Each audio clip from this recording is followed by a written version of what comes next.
Oi, meninas, boa noite. Boa Boa noite. noite. Hoje a gente vai falar sobre o capítulo 8, que tem como título As Coisas que Obscurecem o Coração, do livro O Coração do Yoga, do professor Dzikachá. Esse capítulo começa, mais uma vez, relembrando, né, as definições de yoga que no livro ele coloca, né, que as três são o yoga como o movimento de um ponto a outro, do mais baixo ao mais elevado, no caso, né, yoga como um ato de unificar, de reunir duas coisas, e yoga como uma ação com atenção interna e ininterrupta. A gente percebe, né, que o yoga, qualquer um dos seus significados, estão muito associados com a questão de nos levar de um ponto ao outro, né? Transformar, para que a gente alcance novos níveis, para que a gente eleve. Aqui no livro, em algum momento, ele fala, né, alcançar o inalcançável, o impossível, que é essa questão da transição, né? Isso não precisa ser uma coisa extraordinária. Muitas vezes eu lembro que nos capítulos iniciais ele fala, né, que quando a gente tenta fazer uma flexão para frente, por exemplo, né, dobrar a coluna, tentar encostar as mãos no chão sem dobrar o joelho. No início você vai só até a metade. Se você pratica constantemente e vai se desenvolvendo, aos poucos você chega lá. O fato de não conseguir tocar com as mãos no chão no início e depois conseguir já é um sinal dessa mudança, né? Que a gente sai de um ponto e vai para outro, mesmo que seja físico, né? Ou a mesma coisa a gente conseguir coordenar um pouco mais é, o que a gente pensa, né? Ou não ouvir demais esse barulho mental. Então, o yoga trata disso, né? De mudar de estado.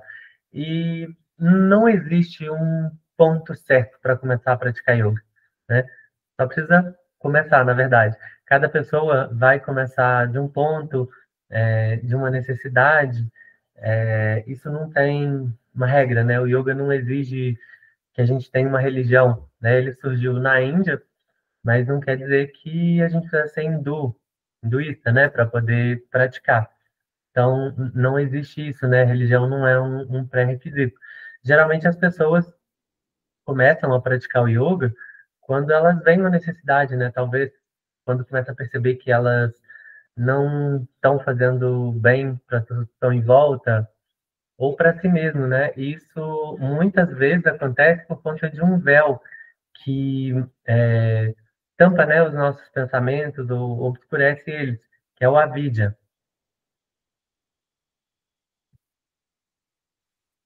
E, né, complementando aqui o que Natan está falando, né, o avidya é como esse véu, né, que distorce essas percepções, né? Então, o que seria de fato o avidya, ou anvidya, né? Seria essa ignorância. Então, quando a gente pega esse conceito, ele é um conceito muito importante dentro do yoga. E quando a gente pensa assim, em ignorância, a gente pensa em ignorar a que a gente está ignorando, né? Então, as nossas percepções, as nossas ações, elas se limitam pela ignorância, né? Pelo avidya. Então, pensem só, às vezes, só por exemplo, né? Não é um exemplo do livro, mas para que fique mais clara a nossa ignorância. Por exemplo, a gente chega num lugar e aí diz, pô, fulano não gosta de mim. Aquela pessoa me olhou de uma forma estranha, né? Então, aquela pessoa me olhou ali na rua, né? Muito estranho. E aí, depois de algum tempo, eu descubro que ela estava passando por algum problema, como uma morte de um familiar. E aí, minha percepção já ficou totalmente diferente, né? Então, esse nublado da percepção, essa ignorância, seria esse anvídia. E a ignorância, ela é muito mais do que esses simples exemplos que eu estou falando para vocês. É no sentido de ignorar quem a gente realmente é. Imagina, né? Nós acabamos julgando erroneamente as pessoas por conta dessa nossa limitação, que é a ignorância. nossa forma de ver o mundo, mas observem só, existe um ponto, né, que nós ignoramos de quem realmente nós somos. Quando a gente é bebê, pense numa foto de vocês bebê, pense numa foto de vocês criança, hoje, e imaginem vocês no futuro sendo idosos. Existe um elo que liga todos esses pontos, mas você continua sendo a mesma, mesmo você vendo a foto do bebê e a foto do idoso, existe algo que conecta ali a gente. E aí a gente ignora esse fato. E é aí é que está essa questão do Avidia, esse ponto muito importante a gente precisa observar, esse lugar do observador, de quem sou eu, né? Então, para que a gente possa ser reconhecido, né, nessas imagens, existe esse eu aí, esse eu que está desde quando a gente é criança. Mas o Avidia, ele faz a gente o avidium ou a ignorância, né, como eu falei, vai obscurecer esse ponto. E aí existem, né, são 4 formas de avidium que a gente vai comentar ainda aqui. Eu amei como a Tá trouxe essa questão do Avidia, né, essa má compreensão da realidade e que a gente ignora quem a gente é de fato. Achei linda essa colocação, eu nunca tinha visto nada do tipo e eu gostei bastante. E realmente essa má compreensão, ela afasta a gente de um potencial que a gente pode atingir, né? E esse potencial, ele pode ser afastado, principalmente porque a partir do Avidia, são gerados 4 novas coisas. Quando a gente tem uma má compreensão da realidade, a gente se identifica muito com os papéis. A gente acaba criando essa identificação muito intensa que é o asmitar. Então, às vezes, eu tô num trabalho, pô, eu sou aquele trabalho. A gente acha que a Thalita é nutricionista, por exemplo. Ela pode pensar, bom, eu sou nutricionista. Então, se identificar muito com esse papel vai trazer problemas para ela, talvez. Talvez um dia que ela não esteja uma boa nutricionista por alguma razão, desculpa por usar seu exemplo, tá? Ela vai se sentir muito mal, porque ela está identificada com aquele papel. E ela é muito mais que isso, né? Só que a má compreensão da realidade fez com que ela se distanciasse do que ela é de fato. Ignorasse quem ela é, né? Como a Tá falou. Daí pode gerar também um apego excessivo, o raga, né? Então é aquela coisa de eu já senti já tive um desejo muito intenso, eu quero que as coisas sejam como elas um dia foram, mas às vezes elas não são como elas já foram, porque as coisas mudam, né? Então, e a gente se agarra naquilo, a gente quer que continue daquele jeito, e isso traz sofrimento, né? Isso é uma causa de sofrimento. Esses 5 que a gente vai falar, né, que a Tá falou de um, eu vou falar dos outros 4, eles são causas de sofrimento, do nosso sofrimento humano, né? Vexa também, uma aversão, então, ao contrário do raga, a gente teve uma experiência ruim e a gente se apega naquilo. Então, eu acho que todas as vezes que eu comer beterraba, vai ser ruim do mesmo jeito que quando eu tinha 3 anos e comi beterraba e foi ruim. Então, a gente se agarra nessa compreensão errada da realidade, achando que a realidade ela vai continuar a mesma, sem alteração, e a gente quer que mantenha assim, né? Então, a gente tem uma aversão de beterraba, porque com 3 anos a beterraba foi ruim. E a Binivecha, medo. Quem não tem medo de morrer, né? Eu acho que quem fala, não tem medo de morrer, não sabe o que é tá quase. Ou ter tá ali enfrentando a morte, porque é algo natural, é algo instintivo, mas a gente leva esse medo para muitas áreas da nossa vida. E essa coisa de afastar da realidade, essa má compreensão que nos afasta da realidade, ela aumenta o nosso medo. Porque a gente a gente acaba se identificando muito com o nosso papel aqui na Terra. Então, a gente tem muito medo de perder o que a gente tem aqui na Terra. Então, E a gente sofre quando as coisas saem do nosso controle, a gente sofre quando a gente não tem o que a gente deseja, a gente sofre quando a gente tem que encarar alguma coisa que a gente não gosta. A gente vai estar sempre sofrendo e por mais que você vá controlando essas questões, essas causas de sofrimento, ai, eu não tô tão medrosa. A Thalita pode trazer um exemplo depois a Carol, né, que voltou a dirigir. É, é uma questão, Verdade. foi uma questão, né, Carol, que você tinha Não, medo de dirigir e que com esse não, conhecimento todo você melhorou, né? não, total, assim, eu me achava limitada, eu realmente achava que eu não era capaz daquilo, eu deixava o medo realmente tomar conta, eu nem achava que eu era capaz de enfrentar o medo, então, realmente, essa questão que a Rafa falou aí, da gente se identificar, a gente se identifica mesmo, a gente deixa esses sofrimentos enraizarem na gente mesmo, total. Sim. E assim, é natural, é algo o ser humano, mas a gente tenta, né, trabalhar com isso. E eu acho que a maneira mais efetiva da gente trabalhar com isso é olhar com atenção. E é entender, pô, eu tô com medo. É entender quando vem. Eu tô sofrendo. Por que será que eu tô sofrendo? Será que tem alguma base aí de medo, de apego, de aversão? E a gente trabalhar com isso, né? Eu acho que o nosso papel, esse capítulo 2, aliás, essa parte 2, né? Ela traz muito isso, prática, ação, como que a gente realmente age, né? O que a gente faz, o que a gente deve fazer. E saber que a gente não vai se manter nesse estágio que a gente tá, ai, acabei com o medo. Não sou uma pessoa que tem medo. Porra, a gente tá um pouco longe disso, né? Então, reconhecer que a semente do medo, ela vai estar ali.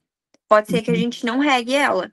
E é o que a gente deve fazer com atenção, né? Com disciplina, com entrega. A gente observa e fala, realmente, não vou me entregar para esse medo, para esse desejo, para esse apego excessivo, mas ela vai estar ali. Então a gente sempre precisa tá muito atento, não acomodar, achar que a gente está livre e, e reconhecer que as nossas ações, elas podem tanto aumentar a vidia quanto diminuir a vidia.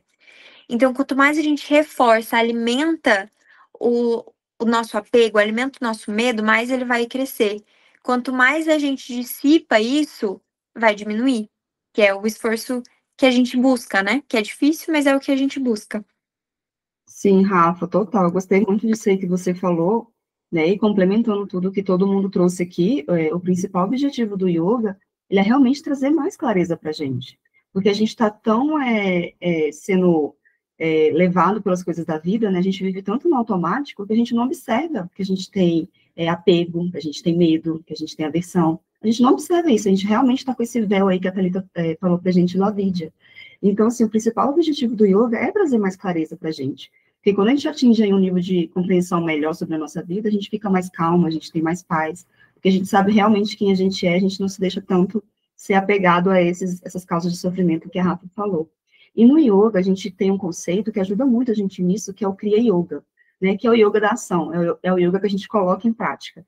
E o Kriya Yoga, ele tem aí 3 componentes, né, que levam a gente a ter a ação realmente, ter esse empenho de levar a gente para a clareza.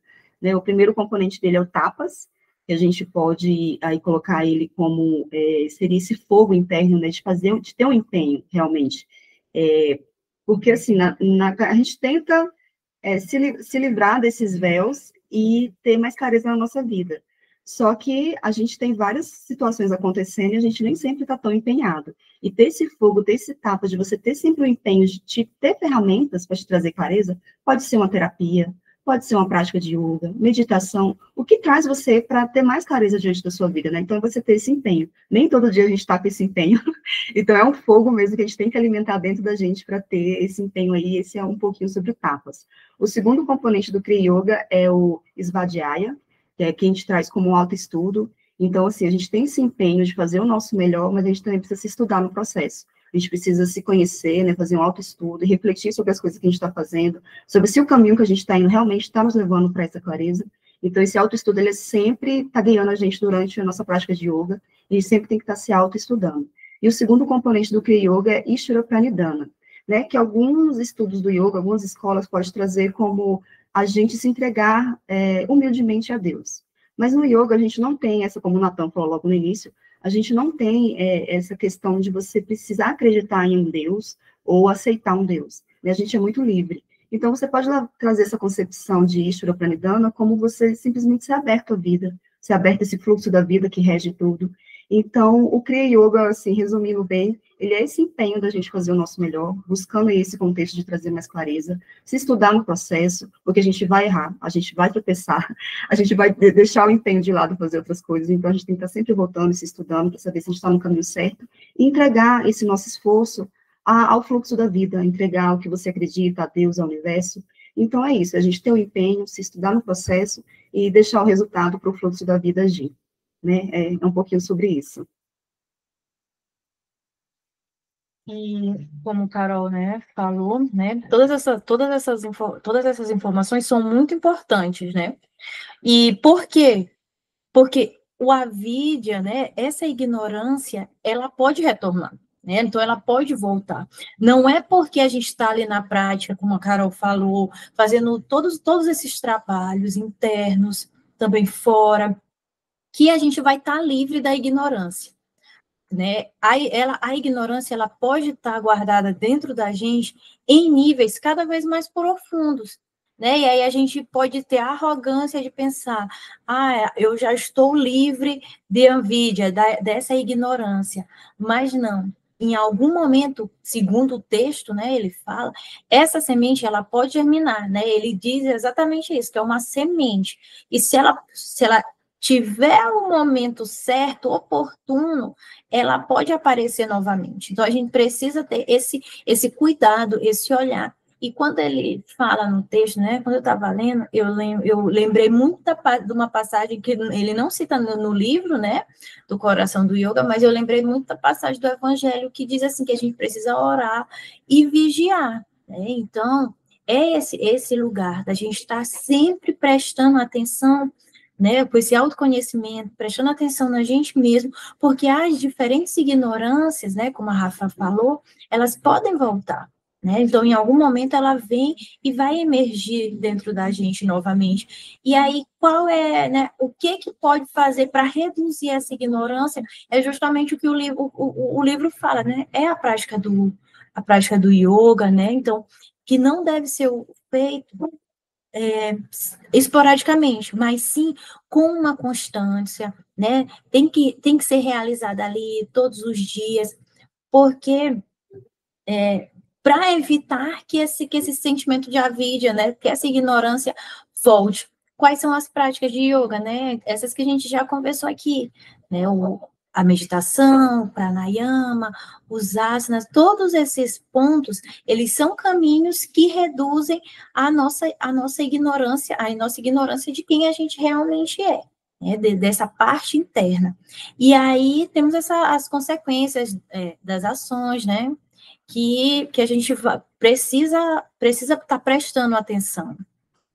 Sim, Thalita, e dentro dessa questão das consequências das ações, né, o livro traz um pouquinho sobre isso, e eu achei muito legal, porque a gente dificilmente para pensar que as consequências das nossas ações, ela não reflete só na nossa vida, ela reflete também em cada nosso lado, né, no nosso ciclo de amigos, nosso trabalho, na nossa família, até no meio ambiente, né, a gente está num sistema que é todo mundo aqui interligado, então o que eu faço aqui vai impactar em várias pessoas, no ecossistema, enfim, a gente não para pensar nisso no dia a dia, e isso é um pouquinho sobre a lei do karma, né, que é uma lei de ação e reação, o que a gente faz sempre tem uma consequência, e como as meninas falaram aí, a gente tem enraizado dentro da gente essa ignorância, o apego, o medo, a aversão, e as nossas ações, quando elas são baseadas nessas causas de sofrimento, no medo, na aversão, a consequência dessa nossa ação dificilmente vai ser uma boa consequência, né? Dando um exemplo prático aqui, se eu sou uma mulher ciumenta, se eu sou ciumenta, provavelmente esse meu ciúmes, ele vem aí de uma base de medo de ficar sozinha, medo de perder aquela pessoa. E se as minhas ações em relação ao meu marido, por exemplo, for baseada nesse meu medo de perder ele, nesse meu ciúmes, eu vou começar a ficar vigiando a vida dele, vigiando o celular, não vou deixar ele sair, ele vai falar que vai fazer alguma coisa, eu não vou confiar. E isso vai gerar tanto, não vai impactar só em mim, vai impactar nele também. Ele vai se tornar uma pessoa nervosa, ansiosa, insegura. E a minha ação com ele vai gerar uma consequência não muito boa para o nosso relacionamento, e essa consequência vai alimentar o meu sentimento de ciúmes. Então, é um ciclo vicioso. Eu tenho uma reação baseada no ciúmes, eu vou ter uma consequência dela que a gente vai começar a brigar, discutir, e essa nossa discussão vai me gerar mais medo, mais ansiedade e mais ciúmes. Então, a gente fica alimentando esse ciclo sem nem perceber. E aqui o livro ele traz duas formas da gente sair um pouquinho desse ciclo, né, de ação e reação, de consequências negativas do que a gente faz. Porque quando a gente está envolvido ali na situação, a gente não para pensar. E aí o que o livro traz aqui, duas formas da gente conseguir um pouco sair desse ciclo, né, de consequências negativas do que a gente faz, é a gente fazer uma reflexão, que ele chama aqui de Dhyana, que ele traz nessa concepção de refletir. Então, assim, às vezes eu não sei exatamente o que está acontecendo, o que eu estou sentindo, mas fica uma sensação no peito. Eu tenho um professor, que é o Caio, que ele fala muito disso, né, que o que a gente faz fica uma sensação no peito. E muitas vezes a sensação a gente não consegue identificar se é medo, se é apego, o que é exatamente, mas fica talvez uma angústia ali, né, do que está acontecendo. E o livro fala aqui para a gente fazer essa reflexão. Poxa, o que eu estou sentindo? Né, observar o que eu estou sentindo. Olhar essa perspectiva por outras formas, não só apenas ficar envolvido ali nos ciúmes e começar a reagir, vigiando a vida do meu marido, vendo o que ele está fazendo, não deixando ele sair, é sair um pouco disso, olhar, né, como se fosse uma terceira pessoa e falar, cara, faz sentido eu ficar vigiando o meu marido, eu ficar vendo o que ele está fazendo, isso está me fazendo bem, está fazendo bem para o nosso relacionamento. Então, o livro traz um pouco para a gente fazer essa reflexão, observa o que você está sentindo, a primeira coisa, e dentro disso você tenta refletir se as suas ações estão coerentes realmente com o que você quer, com o que realmente faz sentido para você. E a outra forma que o livro traz para a gente sair um pouco desse ciclo de consequências ruins, que é uma palavra difícil de falar em sânscrito, que é Pratipaksha Bravanam. Não sei se eu falei certo, provavelmente não, mas é um movimento de você quebrar um ciclo mental. Né? Eu gostei muito quando eu estudei sobre isso, porque eu não conhecia esse aspecto do yoga, mas é quando você perceber que você vai ter um impulso de algum hábito negativo, você, na mesma hora, você quebrar esse hábito. Né? Dando um exemplo prático aqui. Semana passada mesmo, eu estava sentada aqui vendo série na minha sala, e eu não tinha ido para a academia ainda, eu estava arrumada já para ir para a academia e comecei a ver série. E o que acontece quando a gente começa a ver série? A gente quer ver um episódio atrás do outro. E eu me peguei naquele momento da série, gente, que tava o casal na discussão, aquela coisa, eu falei, gente, eu acho que eu vou ficar aqui e ver os próximos episódios. Eu queria muito fugir da academia. Só que na mesma hora eu percebi que eu estava fugindo de alguma coisa que eu deveria fazer. E no mesmo momento eu quebrei aquilo, desliguei a TV e fui para a academia. Né? Isso aqui é esse Pratipaksha Bhavanam, desculpa eu falar errado, mas é uma quebra instantânea. No momento que você perceber que você está fugindo de algo que você deveria fazer, instantaneamente você quebra aquilo. Né? Aí você vai quebrar um ciclo ali, de neurônio mental mesmo, porque se eu continuasse vendo série, eu ia alimentar isso dentro de mim, isso ia virar um condicionamento.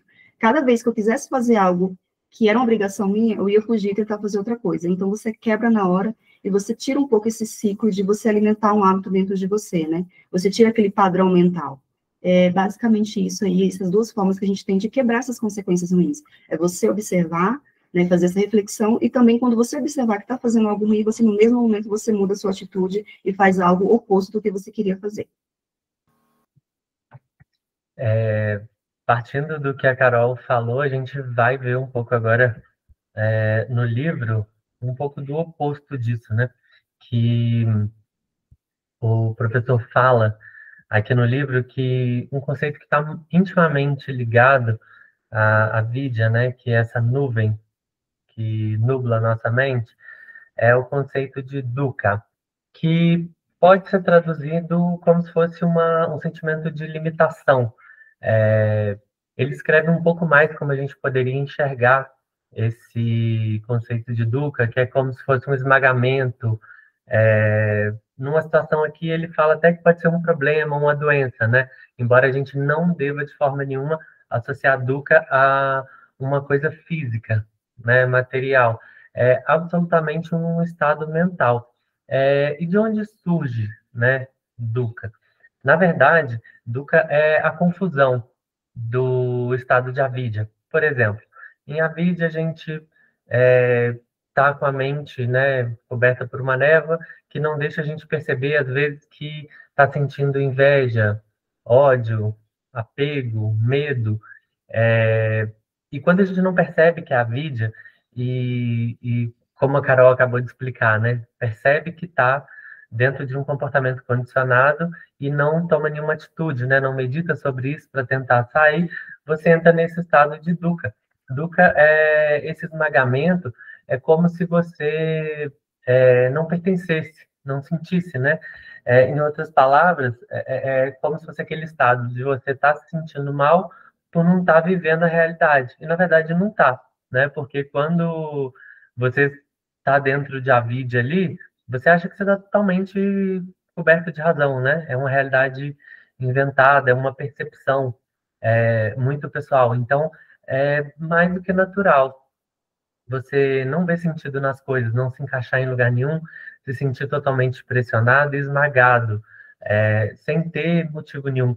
Às vezes você acabou de ter uma conquista grande, sei lá, trocou de carro, comprou aquele carro que você tanto queria. E aí, no primeiro dia, beleza, no segundo, na terceira, na semana seguinte, você já não tem aquele sentimento de felicidade mais, porque aquilo não faz sentido.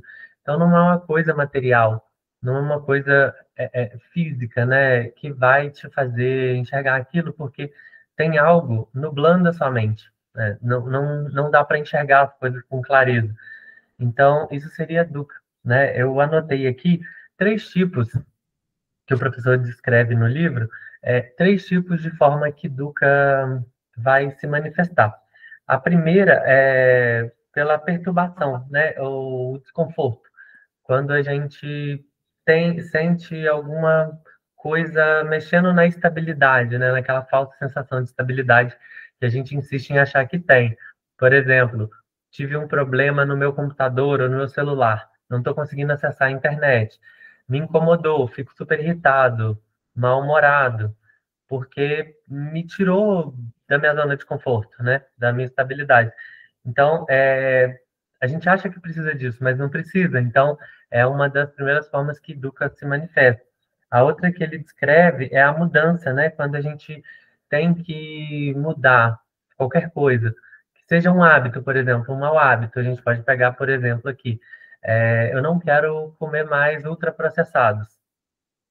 Aí eu vou deixar. Eu sei que aquilo não me faz bem, mas é muito difícil, porque tem prazer envolvido, tem um hábito, né? Tem memórias. Por mais que a gente saiba que são coisas ruins, é difícil, né? Imagina quando são hábitos que às vezes a gente não enxerga que é ruim, né? Quando a vida está nublando a nossa mente em relação a isso. E o terceiro é o inesperado, né? É, quando a gente faz tudo certo, digamos assim, o certo, e a gente não vê as consequências disso. Isso também deixa a gente frustrado. Por exemplo, eu me dedico muito ao meu trabalho, eu sou proativo, eu trago boas ideias, eu trabalho muito para aplicar, e aí eu desenvolvi um projeto muito bom na empresa, está quase sendo implementado, a empresa vai e cancela o meu projeto.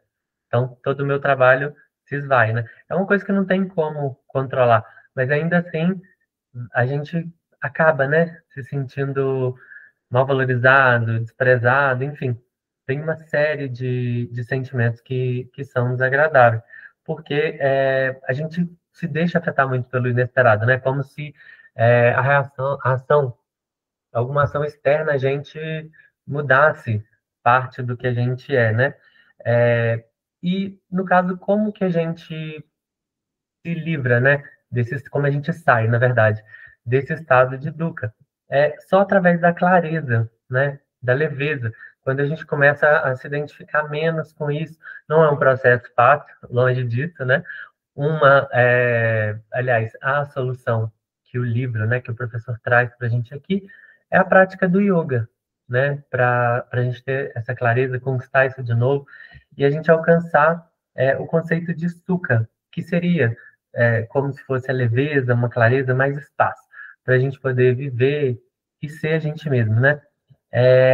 E visto isso tudo, né? Tendo essa compreensão toda, e a gente já tendo estudado o conceito de Avid, a gente pode se perguntar, né? Mas de onde vem Dukkha, né? De onde surge? Na verdade, Dukkha surge dos gunas, né? Que eles são sentimentos que estão baseados basicamente em 3 outras qualidades. E os gunas, eles são as qualidades da mente, que são descritas pelo yoga, né? Que é tamas, rajas e sattva. Esses três, eles sempre vão estar regendo a nossa vida aqui na Terra. Então, todo mundo sofre a interferência desses três. E eles são muito importantes. A gente não pode ignorar o fato de que eles são importantes, mas a gente tem que estar atento a eles também. Como a gente estava atento lá às causas de sofrimento, né? A gente também vai ter que estar atento a essa movimentação. Então, o que são eles? Tamas é um estado de peso, de letargia. E ele pode trazer sofrimento, né? O sofrimento pode surgir a partir dele quando eu não posso estar no estado letárgico, quando eu não posso estar no estado de peso e estou. Por exemplo, aqui agora. Eu poderia, 9 horas da noite, né? Não sei a hora aí que tá para vocês, mas, gente, às vezes eu vou estar, que preguicinha de falar, ai, não quero, ai, acho que eu tô tão confortável aqui fazendo nada. Pô, isso vai gerar um sofrimento, né? Então, o sofrimento vai surgir daí. A mesma coisa quando eu for me deitar para dormir e o Rajas estiver ativo. O que é o Rajas? É a ação, é o movimento. Então, é essa qualidade da mente que me pede ação, que não vai me deixar dormir, que é que eu dance no meio da sala. E o que eu preciso fazer é dormir. Então, o sofrimento, ele vai surgir daí, né? Também. E a outra qualidade da mente é sattva, que é a ausência desses dois. Eu não vou nem estar muito letárgica, muito pesada, nem muito agitada. Então, eu vou estar com clareza, vou ter harmonia, eu vou estar equilibrada. Claro que os outros gunas, eles são importantes para nossa vida aqui na Terra, né? Então, é muito importante eu ter disposição para o meu dia, eu ter ádias no meu dia, e é muito importante eu ter tamas na minha noite, para eu conseguir descansar. Mas eu tenho que estar atento, porque cada um tem que aparecer no momento que é propício para aquilo ali. Porque senão, a gente ele vai reduzindo o nosso espaço e aqui no livro fala: todos os fatores que levam à ocorrência de dukkha, que são esses, operam em nós como forças que reduzem nosso espaço e liberdade. Em última análise, nos limitam. Então, a gente realmente não tem muito controle daquilo. Então, se a gente olha para a raiz, de onde está vindo dukkha, a gente vai conseguir agir de uma maneira muito mais assertiva. Quando a gente percebe que ele tá ali, é a mesma coisa. A gente consegue mais facilmente nos livrar dele. Tanto do guna em momento adequado, tanto de dukkha, chegando em sukha, como o Nathan falou. E é observando atentamente e tentando, com Kriya Yoga, né, como a Carol trouxe, com essa prática de entrega, essa prática de disciplina, nos livrar disso. E esse momento que a gente se livra disso, né, o yoga, ele fala muito sobre o Kaivalya. O Kaivalya, ele é justamente isso, é quando a gente está livre dessas preocupações externas, né, que causam essas perturbações. E que é um estado que não sei se chegaremos nessa vida, mas é uma coisa de realmente libertar do sofrimento. Mas eu acho que, de certa maneira, se a gente conseguir colocar no nosso dia a dia, em pequenas doses, essa dissolução de dukkha, essa flexibilidade, a nossa vida ela já vai ficar muito mais leve, com muito mais sukha, em vez de dukkha. Então, eu acho que é com esse olhar atento que a gente vai conseguir, aos poucos, ir mudando, né? A gente só consegue ver as coisas quando a gente lança luz para elas. E por mais que seja difícil olhar para elas, às vezes é necessário.